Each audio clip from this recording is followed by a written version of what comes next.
Well, Pieter Cleppe is the head of the EU policy think tank Open Europe, and he joins us now from Brussels. Pieter, good to speak to you this evening. Now, is this a good deal for Britain and ultimately a good deal for Europe? Well, it looks like it's going in the right direction. Certainly the emergency brake for in-work benefits looks like something that's going to be a success. Already the Czech Republic indicated it may support the deal proposed by EU Council President Donald Tusk, but I do expect that the UK is going to ask for more, particularly when it comes to the safeguards for non-euro countries. It looks like this is something that may not yet appease the UK public. And Pieter, it's probably widely accepted that many people in Europe do want to see the EU reformed, but how is the British prevarication and the British desire for some kind of change being viewed by other European countries? Well, the positions are quite known. I think Northern Europe is happy to limit in-work benefits largely. Central and Eastern Europe are not so keen. Many of their citizens do work in the UK, but of course these in-work benefits, they're not really benefits. These are some kind of subsidies for people who work in order to prevent them from seeking unemployment benefits.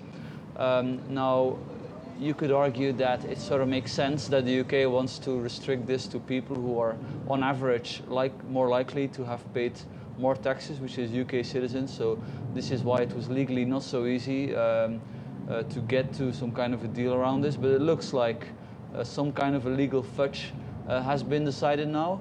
And this was quite important, of course. The UK public, according to opinion polls that we also did with Open Europe, this is one of the factors that may convince the UK public to vote to stay in the EU.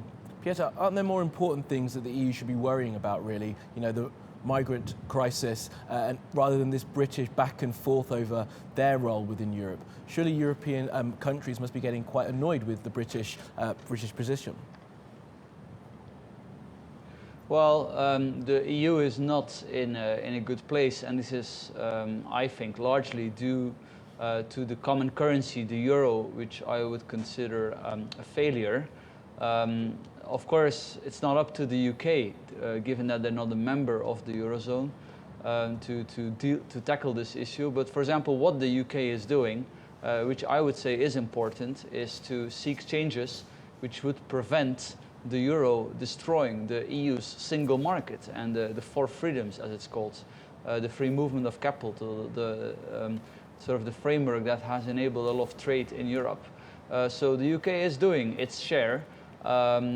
But obviously, if you really want to remove the factor that is really undermining the EU on the long term, I think you have to look at the currency, and you couldn't expect a non-member to do that. This is something that is, first of all, I would say, up to the German establishment, which is so far unwilling to consider any alternatives for the common currency.